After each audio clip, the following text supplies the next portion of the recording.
slipped under the door of Sherlock Holmes's hotel room as he was preparing to leave Minnesota to return to England came as a stunning surprise. Hand-printed, it read, "Do you remember the Monster of Munich? Not one of your great successes, Mr. Holmes, but you shall have a second chance. Come see me in Eisendorf." Holmes took a deep breath. How could he forget the Monster of Munich? After 28 years, the case was still a neon memory, bright and garish, the mutilated bodies found in the great gardens by the Isar, the frenzied hunt for the mad killer, even as the old Bavarian capitals seemed frozen with fear, the night when the monster himself appeared, only to slip in the end from Holmes's grasp. Could the man who had terrorized one of the great cities of Europe a generation ago now be in America, and close at hand? Clutching the note, Holmes rang up the front desk. "Yes, this is Mr. Baker in room 801. Is there a place nearby called Eisendorf?" There was a pause before the desk clerk said, "Yes, it's about 20 miles to the south. What can you tell me about it?" "It's a very small town, all German, and something of a ruin from what I've heard. Outsiders rarely go there." "Why's that?" The clerk paused again, as though reluctant to speak. Finally he said, "Well, to be honest, some people think the town is dangerous." "How so?" "Well, because of all the troubles." "What sort of troubles?" "It's been in all the papers, sir.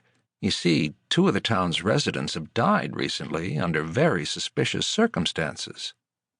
That morning, Dr. Henry Plummer, a tall and somewhat stooped man with owl-rimmed glasses and no semblance of a bedside manner, had looked squarely into the sharp gray eyes of Sherlock Holmes and said, "I will be honest with you, sir, there is little to be done." They were seated in Plummer's examination room, which reminded Holmes of a prison cell. True, there were no bars on the windows, but there was no escape either.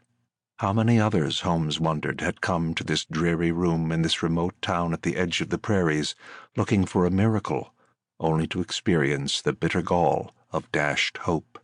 "Emphysema is not a death sentence," Plummer continued, in a tone so matter-of-fact he might have been talking about his prospects for lunch. "But you will certainly have to stop smoking at once." Holmes nodded as he felt the pouch of fine Turkish shag beside the briar pipe in his coat pocket. Easier to give up life, he thought, and on the whole, less trouble. The condition, as Holmes called it, had come on slowly in recent years. It was like a little catch at the end of each breath, as though his lungs could not quite empty themselves of air. There was a small, bothersome cough, too, and not even the fine, salty air of Sussex, where he had lived since his retirement, proved to be an anodyne. He had noticed as well a slight blue tinge to his fingertips that seemed eerily unnatural, but mostly it was the shortness of breath that plagued him. His long, solitary walks along the Strand near Brighton grew more labored, and even a simple flight of steps, the kind he had bounded up so readily day after day at his old Baker Street flat in London, became a test. Holmes had never paid great attention to his health. He had always felt invulnerable, fortunate possessor of an iron constitution, and on those rare occasions when he did fall ill, his extraordinary powers of recuperation made quick work of the sickness.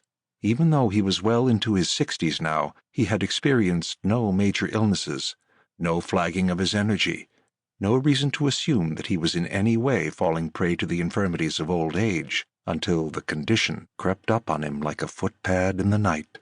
Its effects had become all too evident one summer afternoon in Brighton, when a hullabaloo went up after a pickpocket lifted a man's wallet at Castle Square and tried to make his escape. The miscreant, a portly young fellow who hardly possessed the speed of a sprinter, loped right past Holmes, who instinctively turned to give chase. The pursuit did not last long. Holmes was winded within a half-block, and the lumbering pickpocket got away.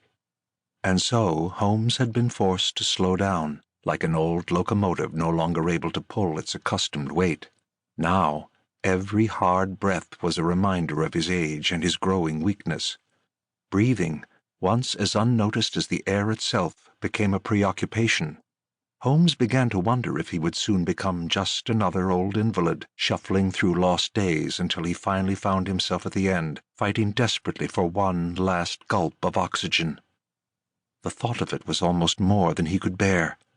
His fierce energy